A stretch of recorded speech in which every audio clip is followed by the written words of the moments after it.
हन्ताम्।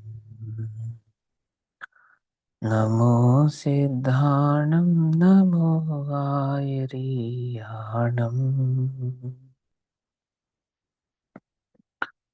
नमो वज्रायाणम्। नमो लोये सवसानम्।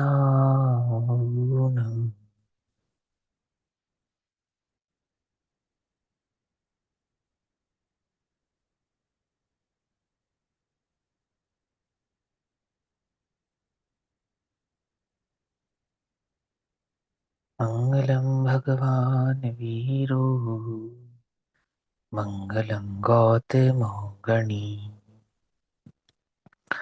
मङ्गलं कुन्दकुन्दार्त्यो जैनधर्मोऽस्तु मङ्गलम्। सर्वमङ्गल्यमाङ्गल्यं सर्वकल्याणिकारकम् प्रधानां सर्वधर्माणां जैनं जयतु शासनम्।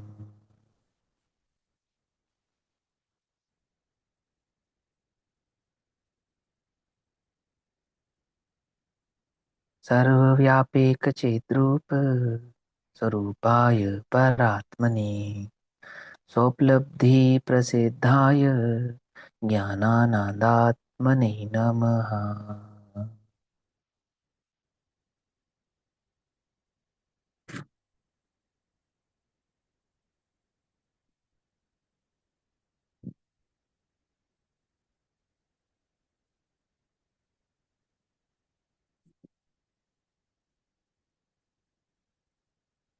हमारी दोपहर कालीन स्वाध्याय का विषय चल रहा है श्री प्रवचन सारजी प्रमागम। श्री प्रवचन सारजी प्रमागम का स्वाध्याय हम सभी आचार्य अमृत चंद्र देव द्वारा रचित तत्व प्रदीपिका तथा आचार्य जयसेन देव द्वारा रचित तात्पर्य प्रति टीका के आधार से कर रहे हैं। इसमें भाव चल रहा है ये तत्व प्रज्ञापन दूसरा महाअधिकार, जिसके अंतर्गत ज्ञान के विभाग अधिकार की चर्चा चल रही है। और आचार्य जयसेन देव इन अंतिम गाथाओं में ज्ञान के विभाग अधिकार को भी विशेष ज्ञान के विभाग अधिकार कहते हैं।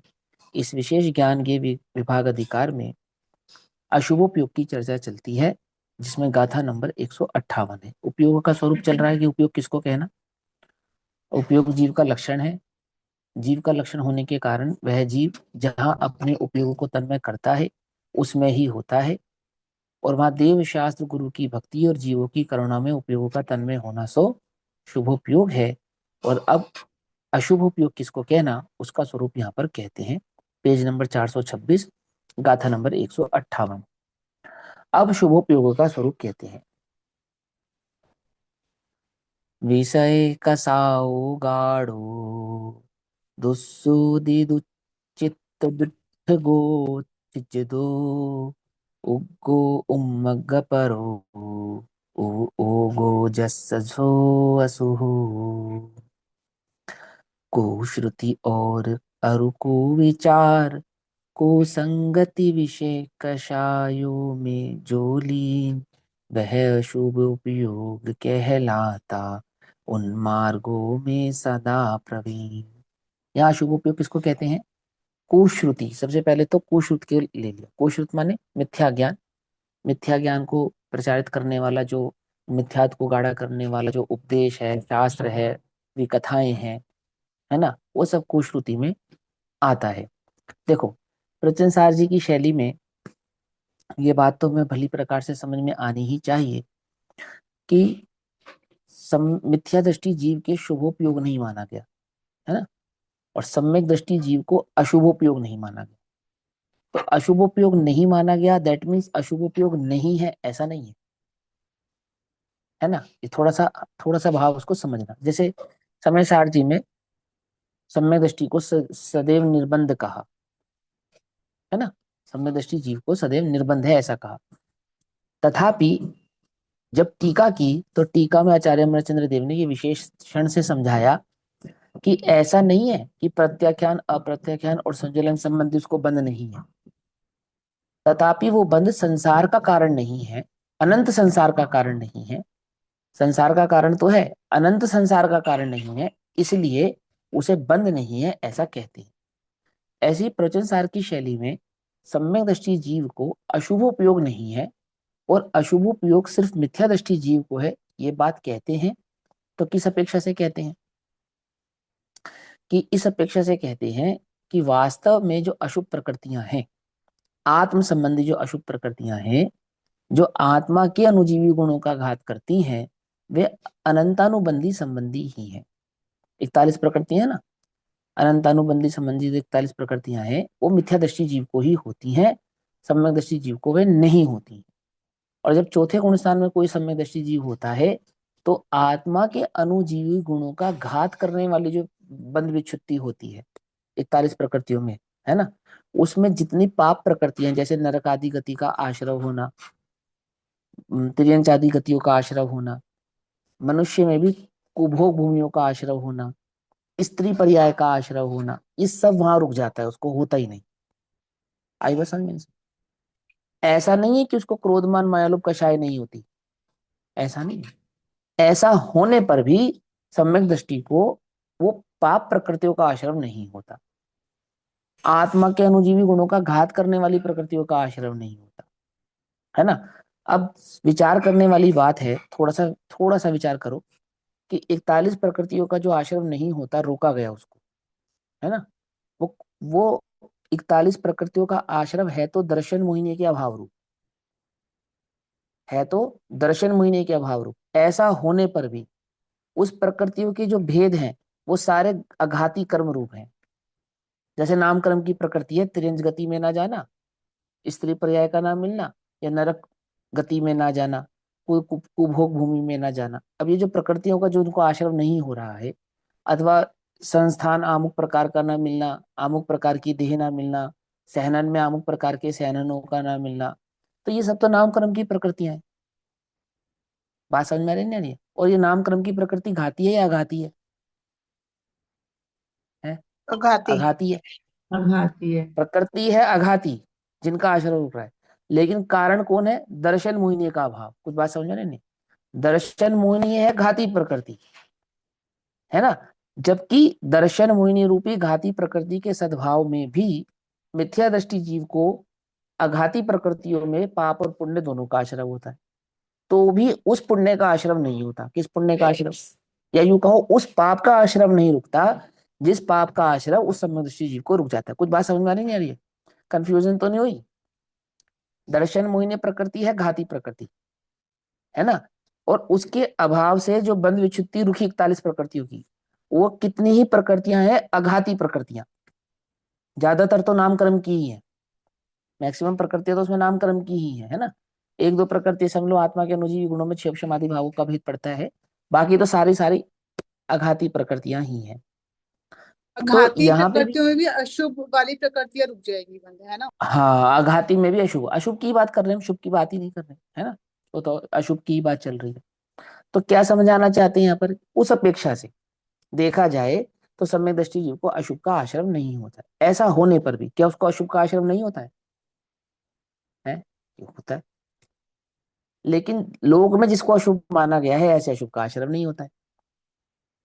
आ रही बात समझ में नहीं आ रही? इस अपेक्षा से उसको अशुभ उपयोग नहीं है ऐसा कहा है। क्योंकि अशुभ उपयोग किसको कहना?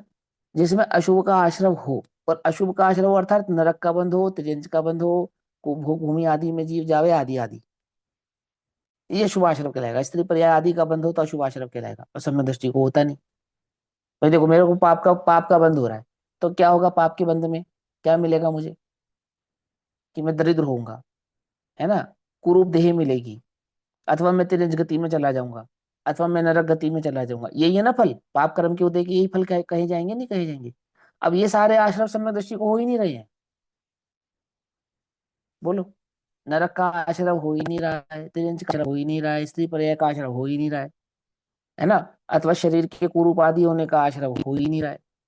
अब बोलो कि उसको पाप, उसको अशुभ उपयोग कहें या नहीं कहें? कुछ बात समझ में आई? है ना। ऐसा होने पर भी क्या उसके अशुभ उपयोग नहीं होता? हम्म। उसके युद्ध आदि के परिणामों को शुभ उपयोग कहेंगे? उसके भोग आदि के परिणामों को शुभ उपयोग कहेंगे? है। कुछ बात समझ में आ रही ना? तो उसको तो शुभोपयोग नहीं कहेंगे, लेकिन वो किस शैली भैया से कहा गया है दोबारा वो शैली अपनी। समझाओ, समझ नहीं आया ये। देखो, सम्यक दृष्टि जीव को अशुभोपयोग होता है या नहीं होता, तो सिर्फ अशुभोपयोग की बात करें मात्र, तो किसको अशुभोपयोग कहते हैं? हिंसा का परिणाम, विषय का परिणाम, कषाय का परिणाम, ये अशुभोपयोग है या नहीं है? है ना? है ना?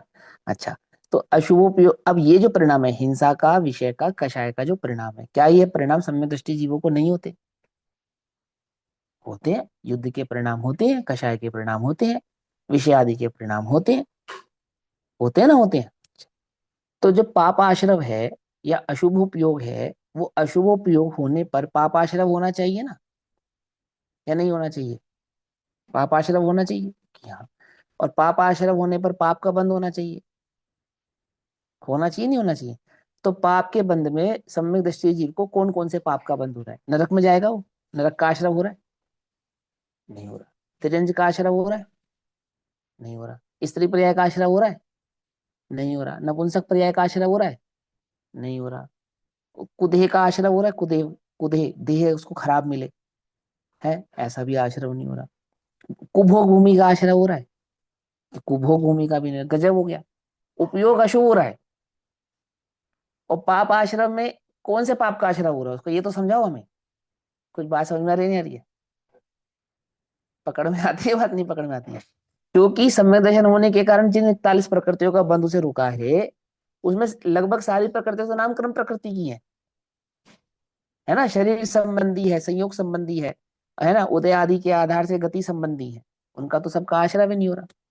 तो उस अशुभ उपयोग का जो पाप आश्रय होना चाहिए, जिसे एक्चुअल में पाप कहा है, जैसे हम कहते हैं ना पाप का बंध होता है, साधारणतः हम पाप का बंध किसको कहेंगे?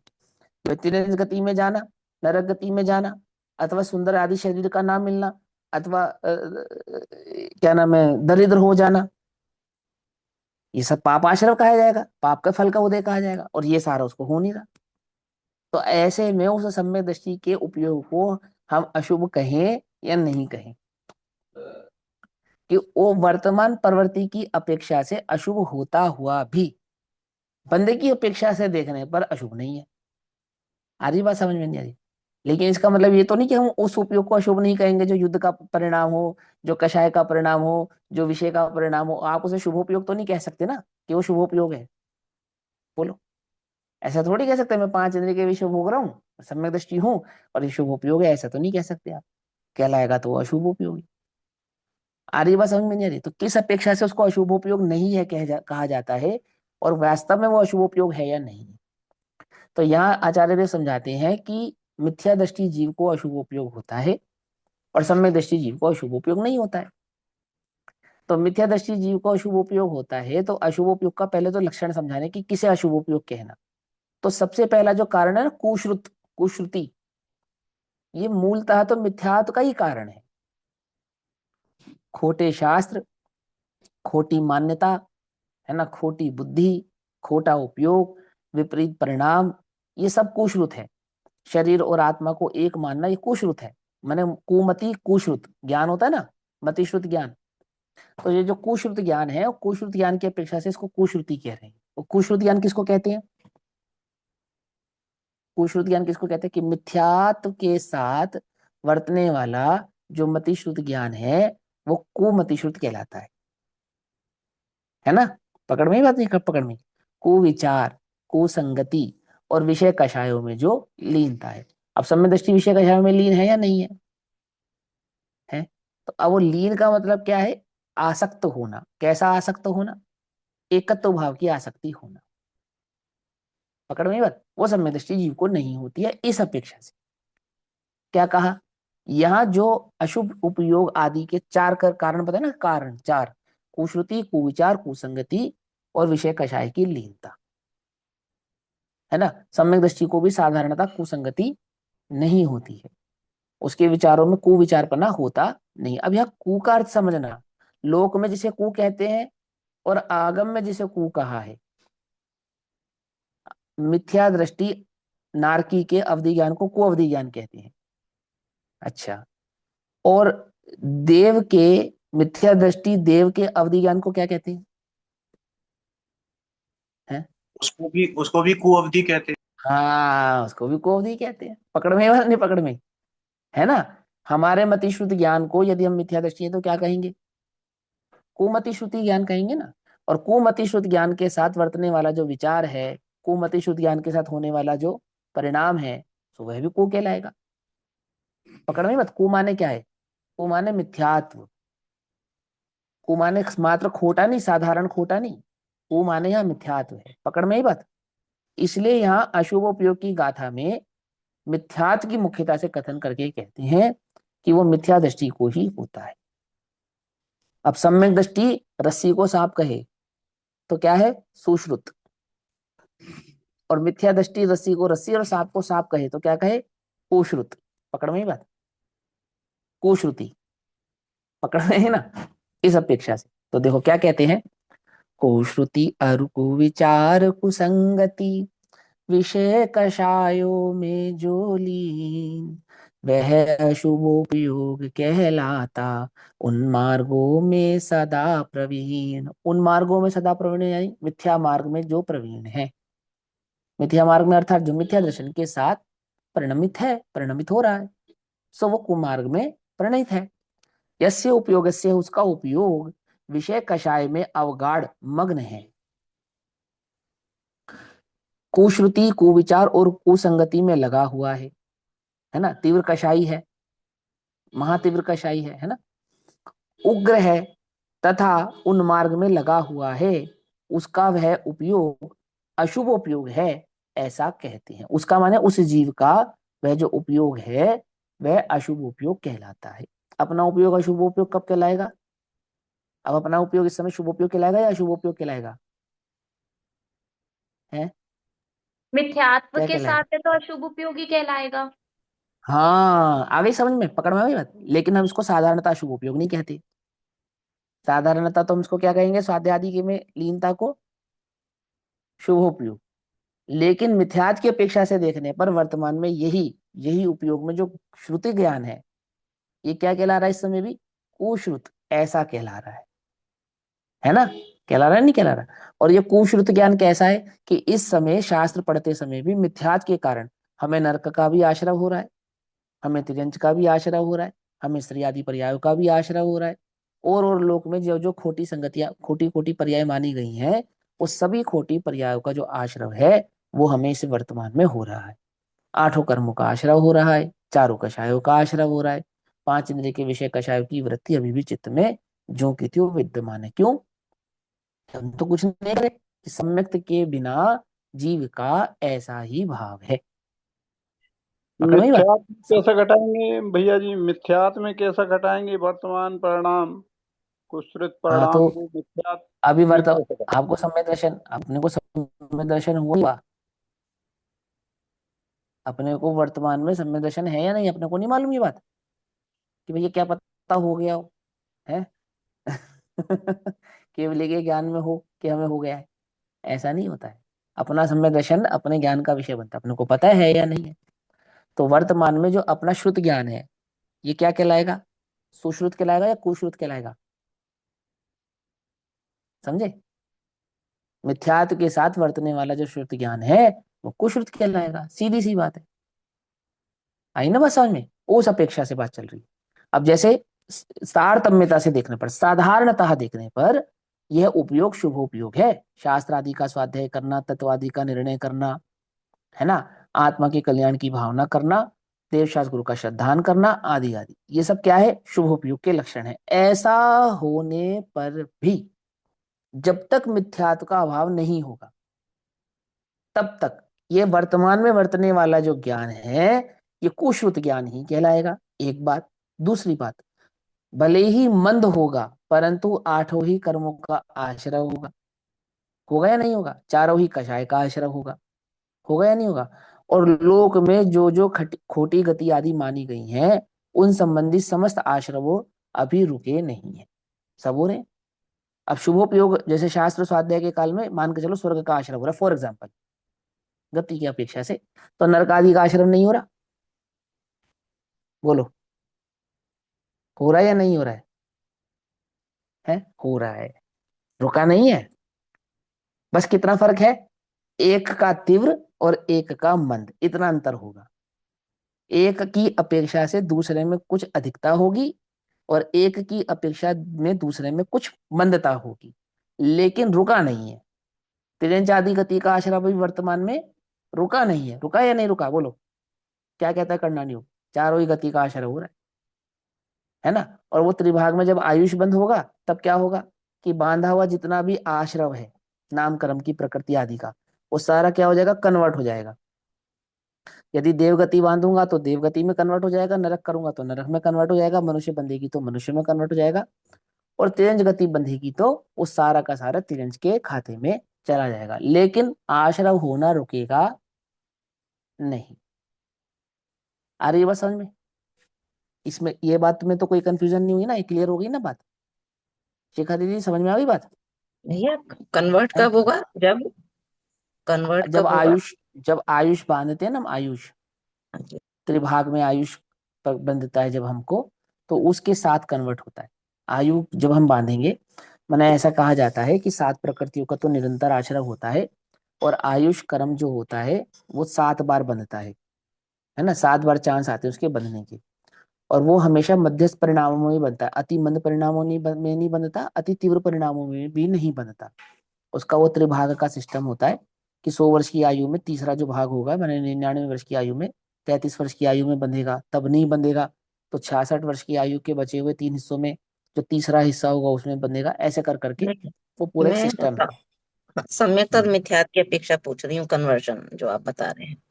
तब भी, तब भी सम्यक दृष्टि को भी आयुष के काल में ही बनता है। आयुष बंद होता है ना जब, तो गति बंद उसके साथ ही होता है।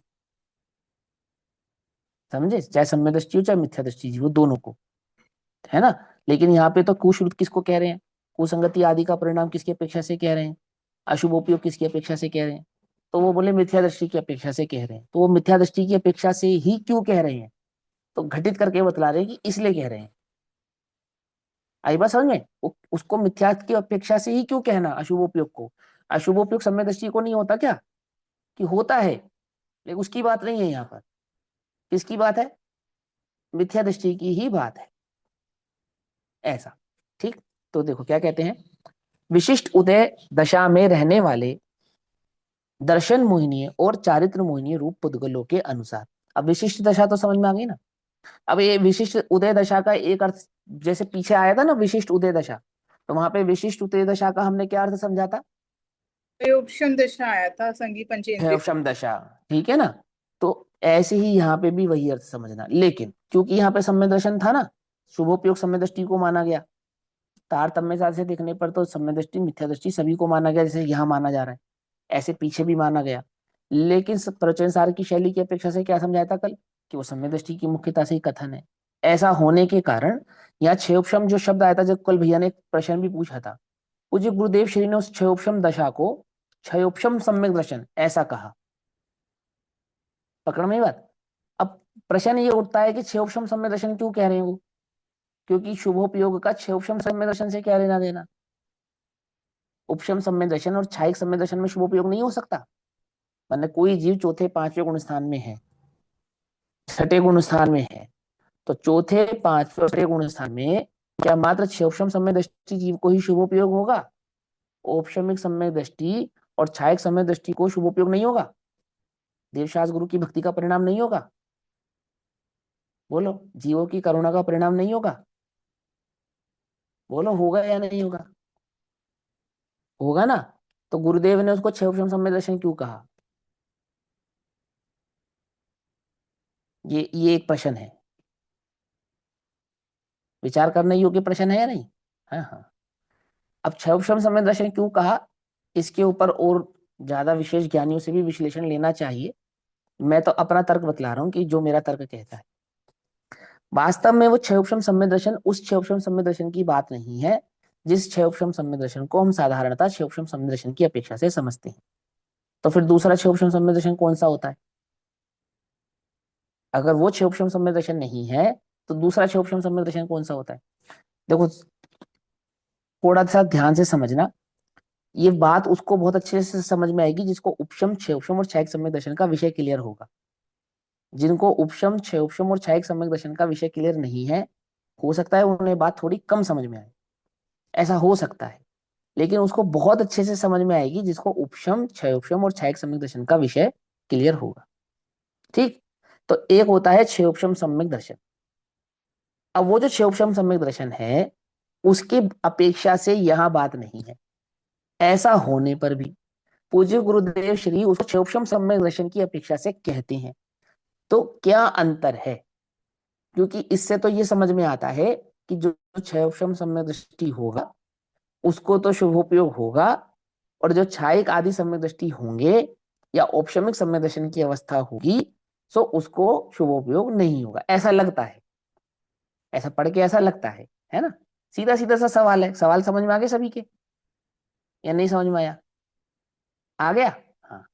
अब चौथा गुणस्थान, पांचवा गुणस्थान और छठा गुणस्थान, इन तीनों गुणस्थानों में शुभोपयोग होगा। हो शुभोपयोग के गुणस्थान है तीनों गुणस्थान, चौथे पांच और छठे गुणस्थान शुभोपयोग के गुणस्थान है। इन शुभोपयोग के गुणस्थानों में जो सम्यक दृष्टि जीव हैं वो मात्र क्षयोपशम सम्यक दृष्टि जीव हो ऐसा तो नहीं है। वो छायिक भी हो सकते हैं और वो औपशमिक भी हो सकते हैं।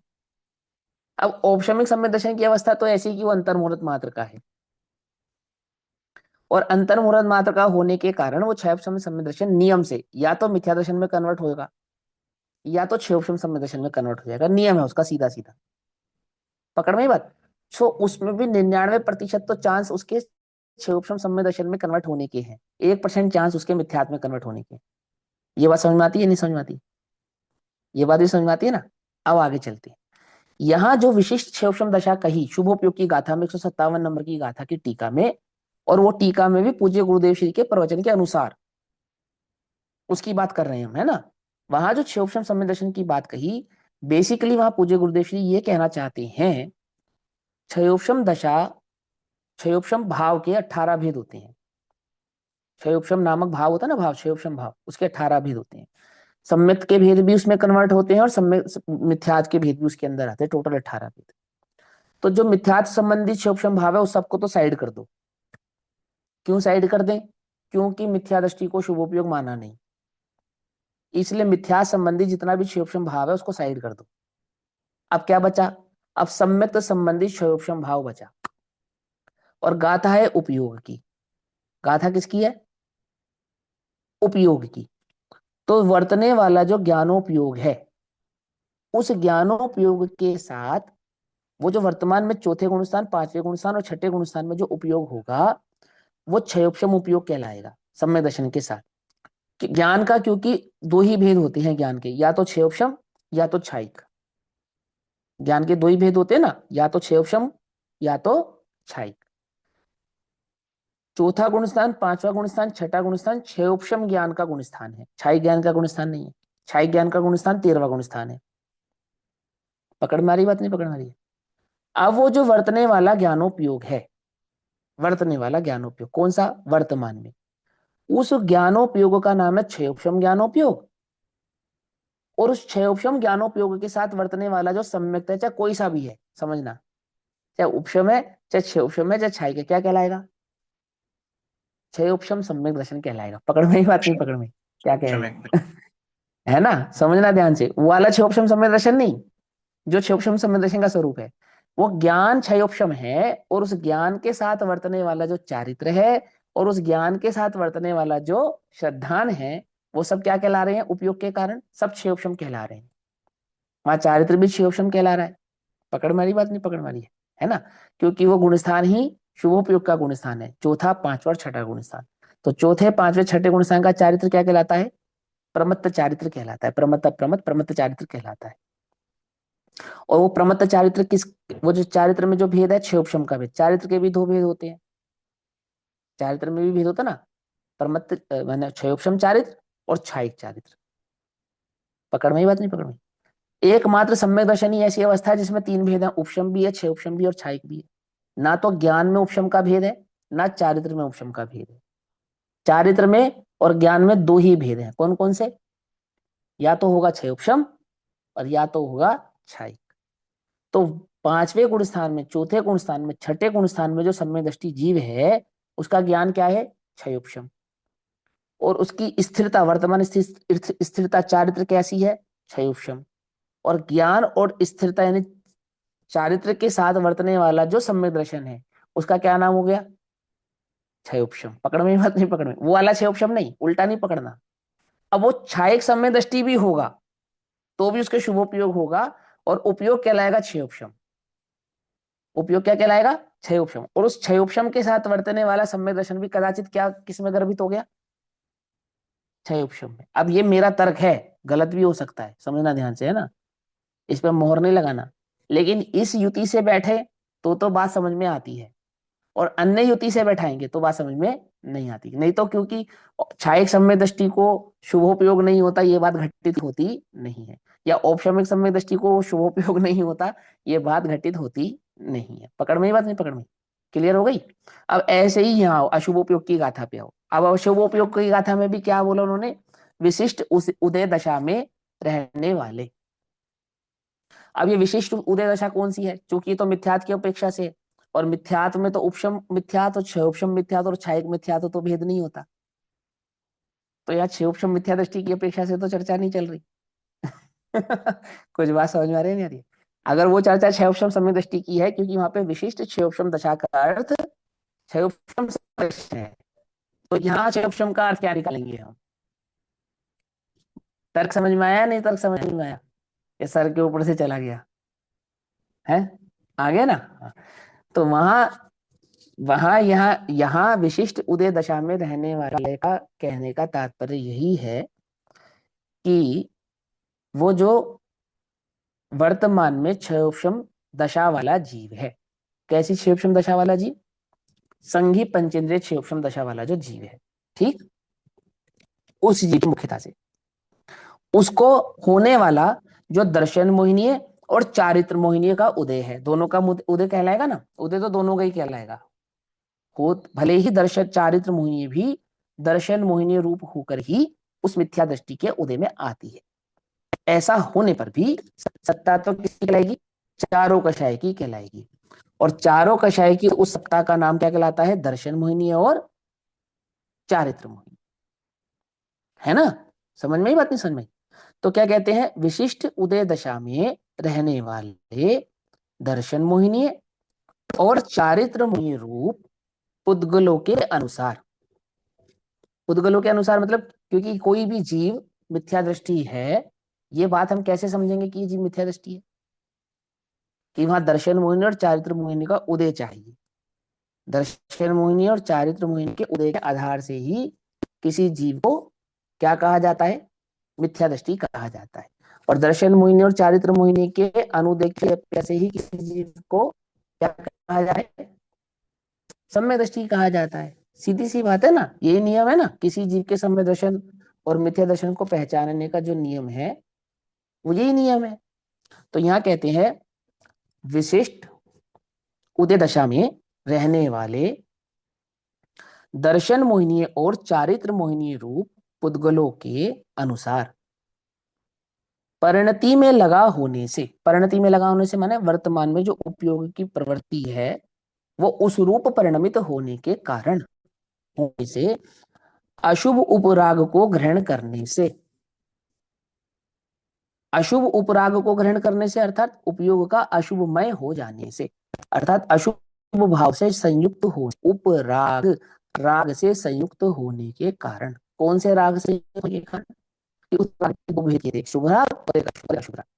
तो अशुभ राग से संयुक्त होने के कारण परम भट्टारक, परम भट्टारक अर्थात अनंत भगवान, तीर्थंकर भगवान, है ना, परम भट्टारक महादेवादिदेव परमेश्वर अरहंत सिद्ध और साधु को छोड़कर, अर्थात पंच परमेश्वरों से अपने उपयोग को हटाकर अन्य उन्मार्ग की श्रद्धा करने में, अर्थात सच्चे धर्म की श्रद्धा तो की नहीं, सच्चे देव की श्रद्धा तो की नहीं, सच्चे गुरु की श्रद्धा तो की नहीं, अपितु अन्य कुदेव कुगुरु कुशास्त्र आदि की श्रद्धा करने पर। ठीक है ना?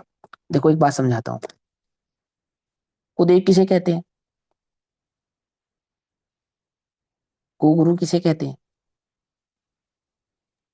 जो अरे मिथ्यात्व बताओ की ना। तरफ जो मिथ्यात्व की तरफ मोड़े। जो अपने देव हाँ की वो ओर तो न ले ठीक है। जाए।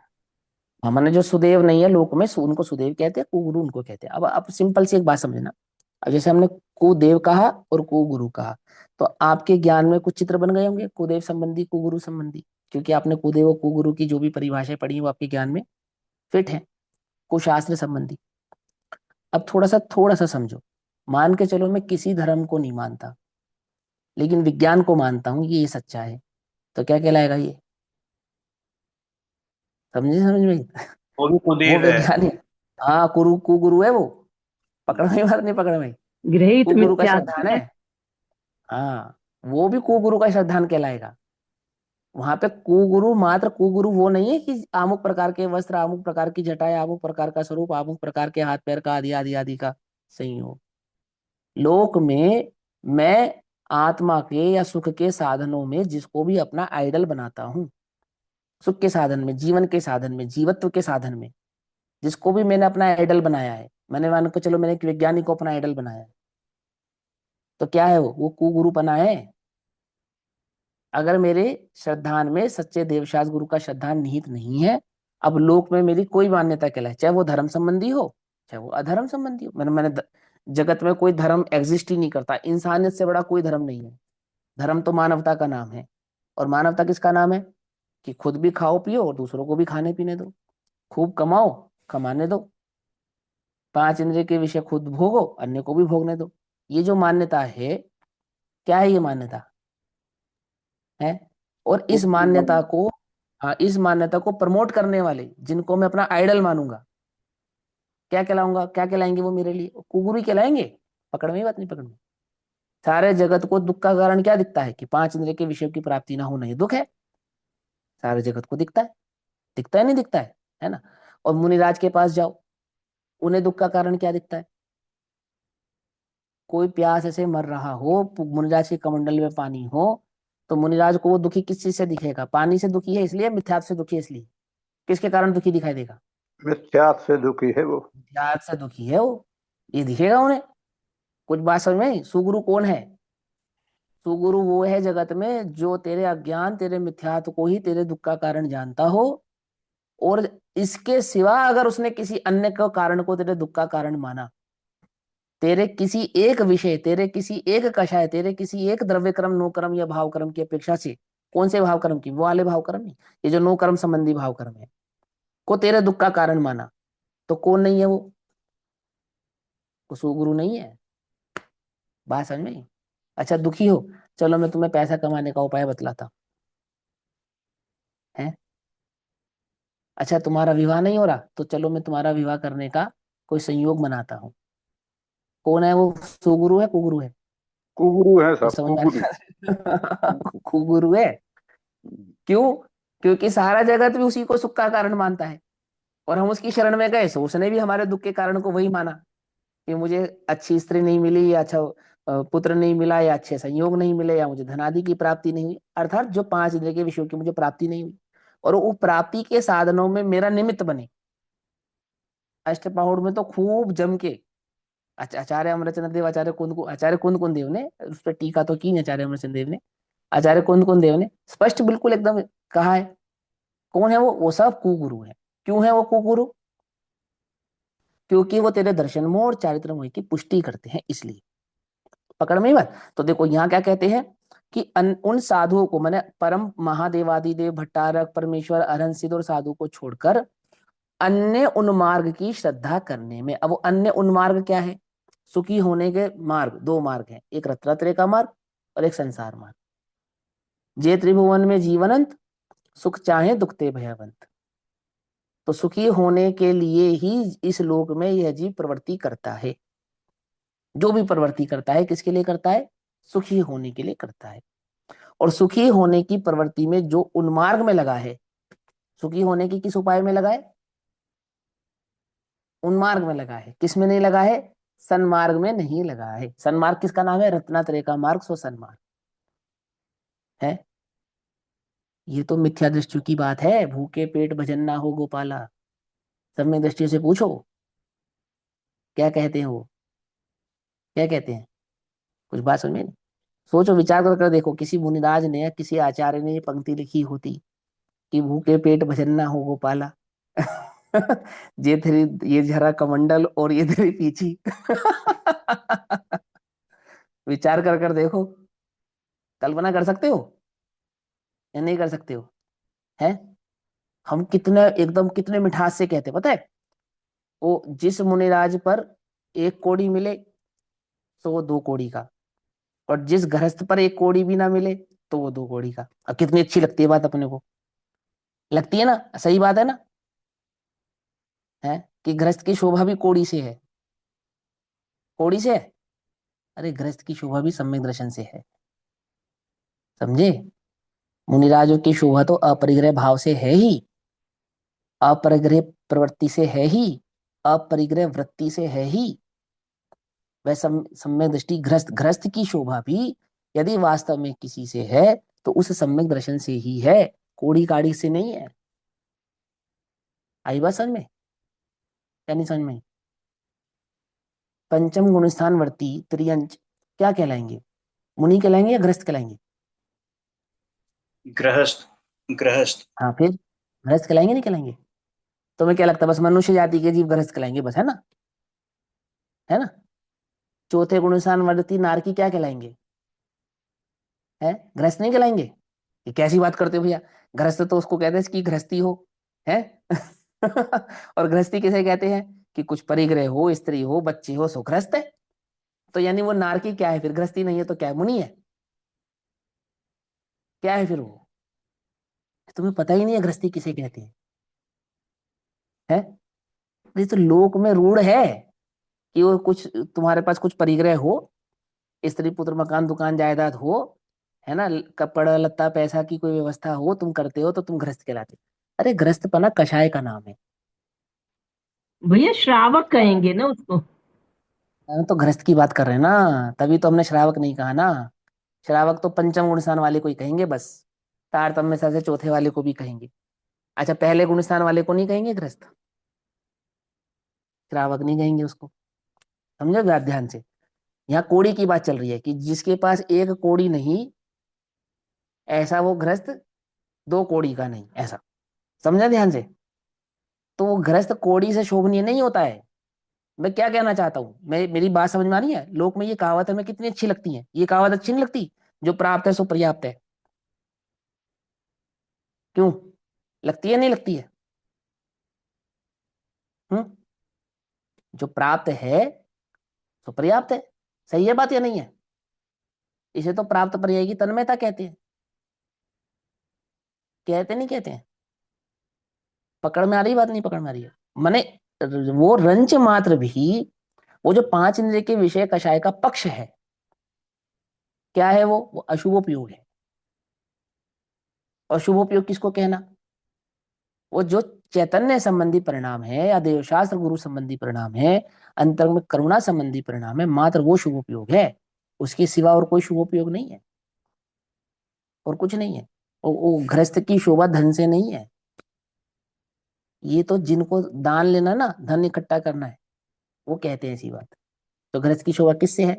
कि गृहस्थ की शोभा भी सम्यक दर्शन से ही है। मुनिराजों की शोभा तो रत्नत्रय से है ही, गृहस्थों की शोभा भी रत्नत्रय से है। वो त्रियंच, वो नारकी भी पूजनीय है जो सम्यक दर्शन के साथ है, ऐसा है ना? पूजनीय माने आदरणीय है, श्रद्धेयनीय है। और चौथे गुणस्थानवर्ती नारकी, और पहले गुणस्थानवर्ती देव, किस कौन बड़ा है? वो नारकी बड़ा है, वो देव छोटा है। कुछ बात समझ में आती नहीं आती? किसकी महिमा है ये? किसका प्रताप है ये? सम्यक दर्शन का प्रताप है, सम्यक दर्शन की महिमा है।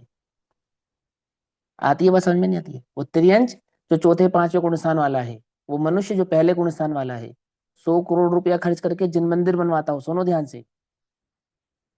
और चौथे गुण स्थान वाला त्रियंच, रुपया नहीं है उसके पास, 1 कोड़ी है उसके पास। कौन है? कौन है उत्तम लोक में? बोलो। वो त्रियंच उत्तम है, उसके पास तो 1 भी कोड़ी नहीं है, कि भैया वो गृहस्थ नहीं है, है ना? त्रियंच है वो। तो मैं तुमको क्या समझाना चाहता हूँ, समझना, थोड़ा सा बुद्धि थोड़ी सी खोल कर समझो। कि गृहस्थपना तो ये रूढ़ शब्द है हमारे लिए, माने मनुष्य जाति के जीवों पे ये गृहस्थपना रूढ़ है। वास्तव में तो पहले गुण स्थान से लेकर पंचम गुण स्थान तक सभी गृहस्थ कहलाते हैं। एल्लक छुल्लक होते हैं ना, परिग्रह होता है उनके पास या नहीं होता है? हम्म परिग्रह त्याग प्रतिमा कौन सी होती है? बहुत कम होता है, 9वीं 10, नहीं 8। परिग्रह त्याग प्रतिमा 9वीं प्रतिमा परिग्रह त्याग प्रतिमा होती है, और एल्लक छुल्लक पना वो 10वीं 11वीं प्रतिमा होती है। होती नहीं होती है? ऐसा होने पर भी वे क्या कहलाते हैं? गृहस्थ कहलाते हैं, मुनि नहीं कहलाते। समझना ध्यान से, उल्टा नहीं पकड़ना। पंचम गुण वर्ती एल्लक छुल्लक क्या कहलाते हैं? नाम एल्लक छुल्लक है, लेकिन मुनि और गृहस्थ ये दो मार्ग की अपेक्षा से एल्लक छुल्लक क्या कहलाएंगे? मुनि कहलाएंगे या गृहस्थ कहलाएंगे? बस सीधी सी बात है, क्योंकि उनकी कौन सी गृहस्थी है? कमाने का उनका त्याग हो गया। हाँ, कमाने का उनका त्याग हो गया। हो गया नहीं हो गया? परिग्रह रखने का उनका त्याग हो गया, गृह उन्होंने त्याग दिया, है ना, वाहन आदि का त्याग कर दिया, क्षुल्लक है 11वीं प्रतिमा में। तो फिर भी वो गृहस्थ क्यों कहला रहे हैं? क्योंकि गृहस्थ नाम कषाय का है।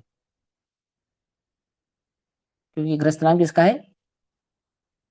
गृहस्थ नाम कषाय का है। कौन सी कषाय का है? वो जो सद्भाव पढ़ा है ना, 3 कषायों का, 2 कषायों का, वो गृहस्थपना है। पकड़ में ही बात नहीं? पकड़ में। और मुनिपना किसका नाम है? 3 कषाय के अभाव का नाम। ठीक, और 3 कषाय के अभाव के साथ जो अपरिग्रह प्रणति है, 28 मूल गुण आदि का पालन है, वो सब क्या हो गया? वो सब मुनिपना हो गया। पर वास्तव में मुनिपना किसका नाम है? 3 कषाय के अभाव का नाम। पंचम गुण स्थान में मुनिराज हो सकते हैं, नहीं हो सकते हैं? है? नहीं नहीं। समझे नहीं समझे? मुनिराज का पंचम गुण स्थान हो जावे, यह तो संभव है, पर पंचम गुण स्थान वर्ती मुनिराज नहीं कहलाते। पकड़ में ही बात नहीं? पकड़ में ही। मुनिराज का चौथा गुण स्थान हो जावे, यह तो संभव है, परंतु चौथे गुण स्थान वर्ती मुनिराज नहीं कहलाते। ये कौन तोल कर बतला रहा है? किसकी तुला पे हो रही है ये बात? कर्णानियोग की तुला पे है ये बात, वो तोल कर बतला रहा है। ये चौथा गुण स्थान मुनि का नहीं कहलाएगा, ये 5वां गुण स्थान मुनि का नहीं कहलाएगा। और वो जो मुनिराज को वेदना हुई ना एकदम, अरे भैया जल्दी से शुद्ध उपयोग में जाने का जो पुरुषार्थ किया, जा पाएंगे नहीं जा पाएंगे वो स्वतंत्र परिणाम है। वो किसके लिए है? ये चौथा 5वां गुण स्थान वो कषाय का गुण स्थान है, दुख का गुण स्थान है। समझ में बात नहीं? वेदना का गुण स्थान है। पकड़ में आ रही बात? नहीं पकड़ में आ रही है? क्या कह रहे हैं? नहीं पकड़ में आई बात? है कि मुनिराज का चौथा गुण स्थान हो जावे, परंतु चौथे गुण स्थान वर्ती क्या नहीं कहलाते? मुनिराज नहीं कहलाते। तो क्या कहलाते हैं? ग्रस्त कहलाते हैं, सिंपल।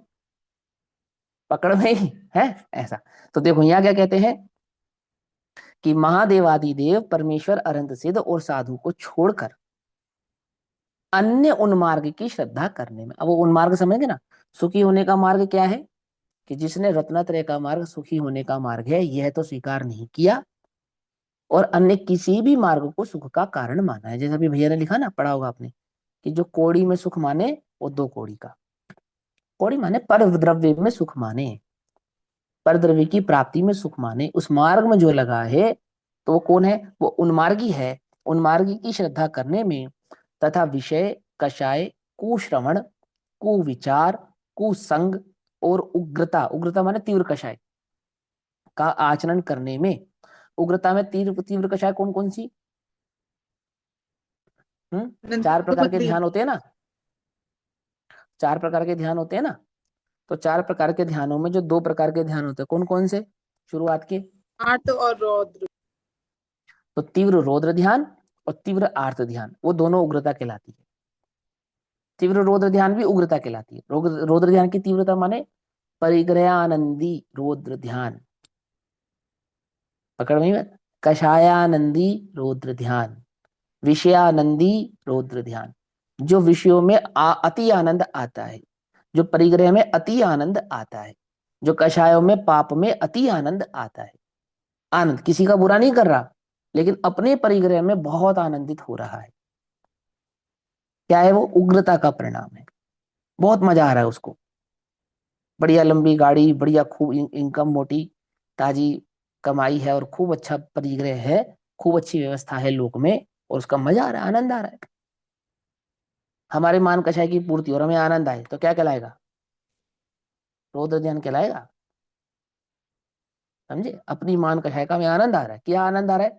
ओहो, सब लोग मुझे पूछते हैं, मुझे ज्ञानी समझते हैं, मुझे विद्वान समझते हैं, मुझे बड़ा समझते हैं, मुझे ऊंचा समझते हैं, धन आदि की अपेक्षा से मेरा सम्मान करते हैं। वो सम्मान जो धन का सम्मान हो रहा है, अपना लग रहा है। वो सम्मान जो क्षेपशम ज्ञान का हो रहा है, वो सम्मान जो वास्तव में पुण्य के उदय का हो रहा है, मेरा नहीं। किसका लगता है वो? अपना लगता है, अपना सम्मान है, ऐसा लगता है। आई बात समझ में? नहीं समझ में? है ना? उग्रता का आचरण करने में प्रवृत्त है। प्रवृत्त है माने जिसका योग उपयोग उसमें संयुक्त हुआ है, लीन हुआ है, वह अशुभ उपयोग है। अब इसी भाव को आचार्य जयसेन देव तात्पर्य वृत्ति टीका में कहते हैं। 158 नंबर की गाथा पर जब आचार्य जयसेन देव टीका करते हैं तो यह 170 नंबर हो जाती है। पेज नंबर 427, तात्पर्य वृत्ति। अब अशुभोपयोग के स्वरूप को निरूपित करते हैं। निरूपित करते हैं अर्थात प्रकट करते हैं, उसका स्वरूप समझाते हैं। विषय तथा कषायों में अवगाढ़ या आसक्त। अवगाढ़ और आसक्तना किसको कहते हैं? एकत्व, ममत्व, कर्तृत्व और भोक्तत्व बुद्धि का नाम ही अवगाढ़पना है, आसक्तपना है। कोई कहे कि नहीं नहीं भैया, मुझे तो कोई खास आसक्ति नहीं रही, तो नहीं रही कि जब तक मिथ्यात्व नहीं गया तब तक वह आसक्तपना ही है, अवगाढ़पना ही है। समझे? जब तक एकत्व बुद्धि है तब तक अवगाढ़पना ही है। अब हमें ज्यादा रस नहीं आता, अब हम ज्यादा कुछ खाते नहीं है, ज्यादा परिग्रह रखते नहीं है, ज्यादा किसी से कुछ कहते नहीं है, तो अब हमारा क्या हो गया? रस घट गया ना। अब अवगाढ़ नहीं रहा ना हमारा को। ऐसा नहीं है, ऐसा नहीं है। क्या है? जब तक एकत्व बुद्धि है पर द्रव्य में, जब तक एकत्व ममत्व कर्तव्य भोक्तत्व है तब तक वह अवगाढ़ ही है, आसक्त ही है। निरासक्त कौन है? जिन्होंने एकत्व का त्याग कर दिया है, जिनका एकत्व टूट गया है, वास्तव में तो वे ही अनासक्त हैं। हम्म। विषय तथा कषायों में अवगाढ़ या आसक्त। दुश्रुति अर्थात बुरा सुनना या पढ़ना। बुरा माने, अब बुरा माने बस जो विषय कषाय का पोषण करने वाले कथन वो सब बुरे हैं, सिंपल है ना। अच्छा माने जो एकमात्र मोक्ष मार्ग को प्रशस्त करता हो उसके छोड़ दो, बाकी जितना भी परिणाम है वो सब बुरा है। यानी हम भैया किसी की बुराई थोड़ी कर रहे थे, हम तो अखबार पढ़ रहे थे। पढ़ रहे थे जैसी तुम्हारी कषाय और जैसी तुम्हारी योग्यता हो, उसका अपने को कोई निषेध नहीं है। हम तो बस इतना कह रहे हैं कि वो कुश्रुत है, दुश्रुति है, दुश्रुति। ठीक। बुरा सुनना या पढ़ना, और जिसकी दुश्रुति होगी उसका चित्त भी दुश्रुत होगा, दुश्चित्त होगा। सो राष्ट्र बुरा कथा सोचना। विकथा है ना। राष्ट्र कथा भी कथा है, बिल्कुल है, बिल्कुल है, उसमें कोई बात ही नहीं है। मोक्ष मार्ग में राष्ट्र कथा विकथा ही कहलाती है। रत्नत्रय की कथा के सिवा अन्य जितनी भी कथा है विसंवाद है, परबंध की कथा ही एकत्व में, बस एकत्व निश्चयगत समय सर्वत्र सुंदर लोक में। एक चैतन्य भगवान आत्मा इस लोक में सर्वत्र सुंदर है ना। प्रत्येक द्रव्य अपने स्वभाव से सुंदर है। मैं चैतन्य द्रव्य हूं, मैं अपने स्वभाव से एकत्व भाव को धारण करने वाला सदैव सुंदर हूं। इस चैतन्य भाव को छोड़कर, अपने निज चैतन्य भाव को छोड़कर, पर विसंवाद है, पर बंद की कथा एकत्व, बस इसको छोड़कर जो भी कथा होगी, जो भी मेरा योग उपयोग की प्रवृत्ति होगी, परिणाम होगा, वो सब विसंवाद है। विसंवाद है अर्थात दुश्रुति है, दुश्चित्त है। हम्म। दुश्चित्त अर्थात बुरा सोचना। बुरा सोचना माने किसी का बुरा सोचना। बुरा सोचना मतलब, ओहो बड़ी गाड़ी होती तो मैं कितना सुखी होता, बड़ा घर होता तो मैं कितना सुखी होता, इतने धन की प्राप्ति होती तो मैं कितना सुखी होता, आमुक संयोग होते तो मेरे सुख का पार नहीं होता, सुंदर देह मिली होती, सुंदर संयोग मिले होते तो मैं कितना सुखी होता। ये अच्छा सोचना है, बुरा सोचना है? सिर्फ दूसरे का बुरा करना वो बुरा सोचना नहीं होता। उसे मार दूं, पीट दूं, खा दूं, ऐसा कर दूं, उसे लूट लूं। अरे यदि तुझे लगता है कि मेरे सुख का साधन इस लोक में यत्र सर्वत्र पड़ा है और चैतन्य की दृष्टि नहीं करता है, पर के बारे में सोचना अर्थात बुरा सोचना। क्या? तो अपने को अपने बारे में नहीं सोचता ना। अब चैतन्य को छोड़ के जो भी तू सोचता है सब क्या है? बुरा सोचना है, बस सिंपल। यही समझ में नहीं आता है। उल्टा नहीं पकड़ना। शाम को क्या खाना है ये सोचना, ये बुरा सोचना है। ये कैसी बात कर रहे हो भैया? सच्ची बात तो यही है।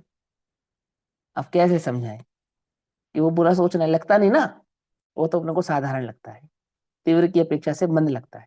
इसमें क्या बुरा सोचना? अब ये भी ना सोचे कि क्या खाएं।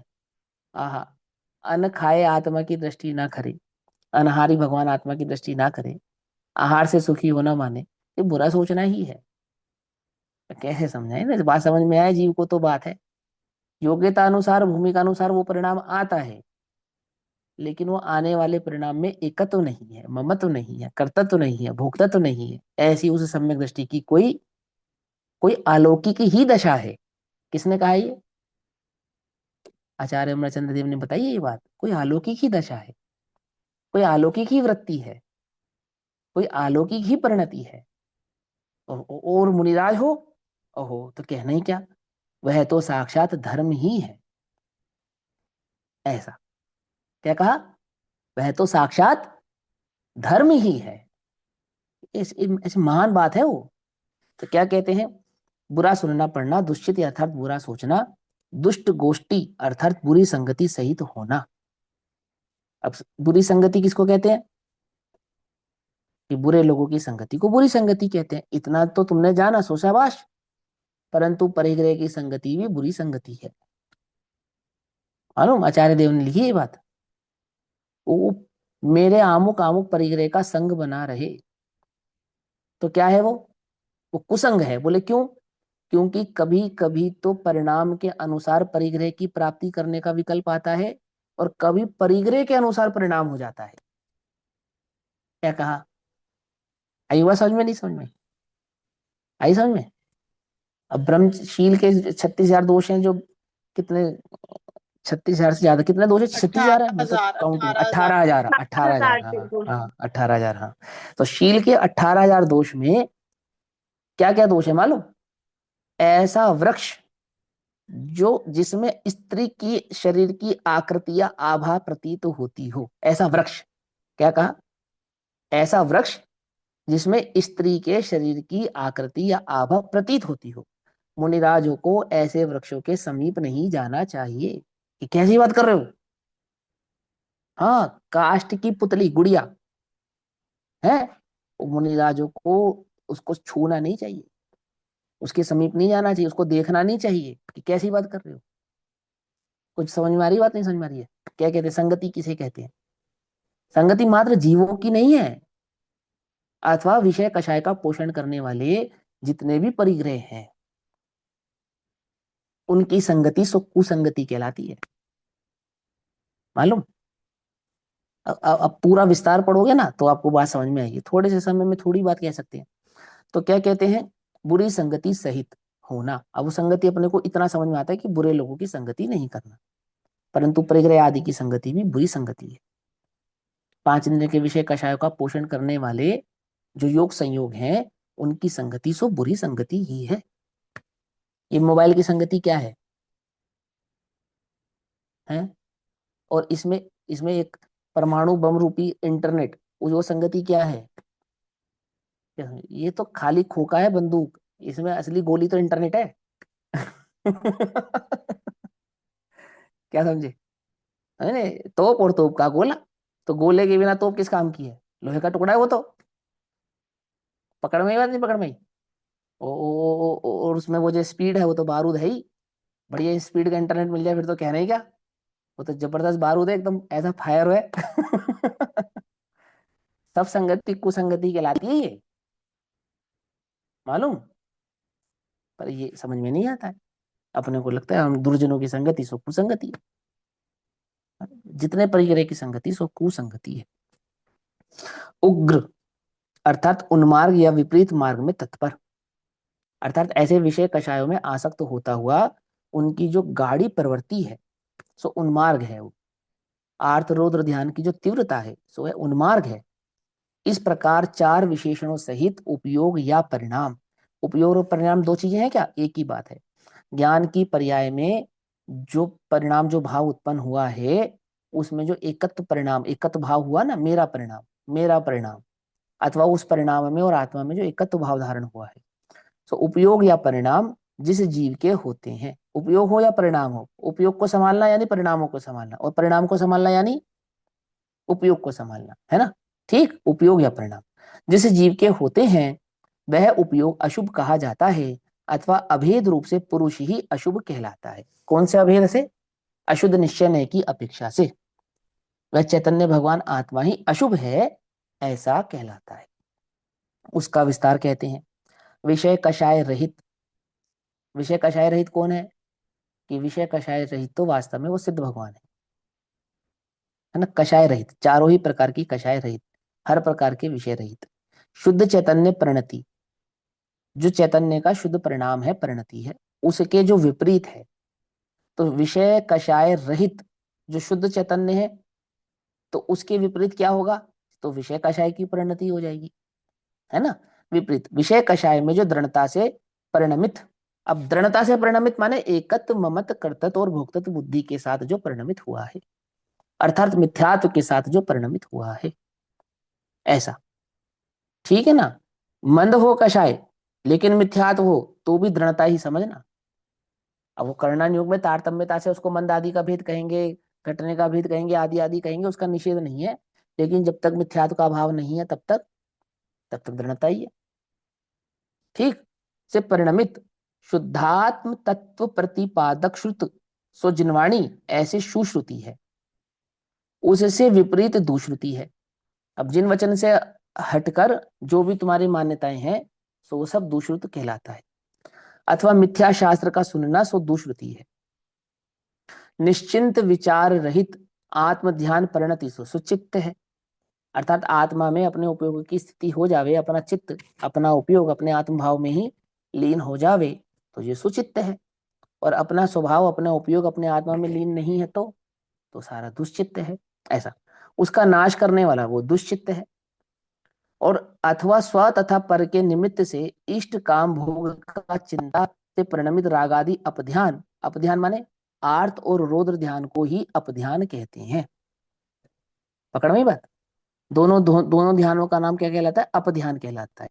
आर्त ध्यान और रौद्र ध्यान दोनों क्या कहलाते हैं? दोनों अपध्यान कहलाते हैं। तो चिंता से परिणमित रागादि अपध्यान सो दुश्चित्त है। परम चैतन्य परिणति की विनाशक अथवा उस परम चैतन्य परिणति की विरोधी जो कुशील पुरुषों की गोष्ठी है सो वो दुष्गोष्ठी है। इस प्रकार दुश्रुति दुश्चित्त दुष्गोष्ठी से सहित है परम उपशम भाव परिणत। परम उपशम भाव परिणत किसको कहते हैं? वो उपशमिक सम्यक दर्शन कहो या कषाय की उपशमता कहो, ऐसा। जो कषाय की उपशमता हुई ना, 2 कषाय 3 कषाय की जो उपशमता हुई है, जिसको हम कर्णान्यों की भाषा में कहते हैं अनंतानुबंधी का प्रत्याख्यानादि कषाय में क्या हो जाता है कन्वर्जन को? एक अच्छा सा नाम है उसका, संयोजना। विसंयोजना। विसंयोजना, हाँ विसंयोजना, है ना। तो वो विसंयोजित होती हैं। वो विसंयोजित भाव का नाम ही उपशम भाव होता है। ठीक, तो परम उपशम भाव परिणत परम चैतन्य स्वभाव के विपरीत क्या है? उग्र है। अर्थात कषाय यदि उपशम नहीं है, कषायों का यदि अभाव नहीं है, उपशांतता नहीं है, तो उन कषायों का सद्भाव ही उग्रता है। अब कौन सी कषाय की मुख्यता से? मुनिराजों की अपेक्षा से तीनों कषाय, और सम्यक और मिथ्यात्व की भेद की अपेक्षा से अनंतानुबंधी कषाय की जो उदय है, यानी उसकी जो स्थिति है, और उस कषाय के साथ जो उपयोग की परिणति है, सब क्या है? वो उग्र है। क्यों? क्योंकि वो विषय कषाय में आसक्त करने वाली है, वहां पर में एकत्व बुद्धि है, ऐसा। वीतराग सर्वज्ञ भगवान द्वारा कथित निश्चय व्यवहार मोक्ष मार्ग से विपरीत उन मार्ग में तत्पर है। पकड़ में माने मोक्ष मार्ग से विपरीत जो भी परिणाम है वो सब कैसा है? वो उन मार्ग में तत्पर होने वाला भाव ही है। इस प्रकार 4 विशेषणों सहित उपयोग या परिणाम, उपयोग कहो या परिणाम कहो, अथवा उस रूप परिणति, उस रूप परिणति माने उस रूप आपका श्रद्धान और स्थिरता दोनों को परिणति कहते हैं। ध्यान से समझना, परिणति नाम श्रद्धान का भी है और परिणति नाम स्थिरता का भी, यानी चारित्र का भी है। पकड़ में आती बात? नहीं पकड़ में आती? परिणति नाम किसका है? परिणति नाम श्रद्धान का भी है, परिणति नाम चारित्र का भी है। तो उस रूप परिणति पुरुष अशुभ उपयोग कहलाता है, ऐसा यहाँ अर्थ अपने को समझ में आना चाहिए। अब गाथा नंबर 159। तो 159 नंबर की गाथा की चर्चा हम कल करेंगे। अभी समय हुआ, तब तक के लिए सभी को जय जिनेन्द्र। ओम नमः सिद्धेभ्यः।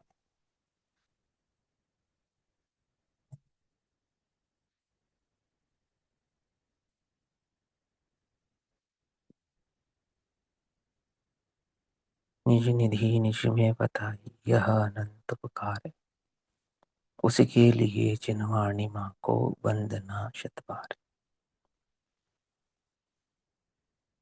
नमो हरि नमो सिद्ध नमो नमो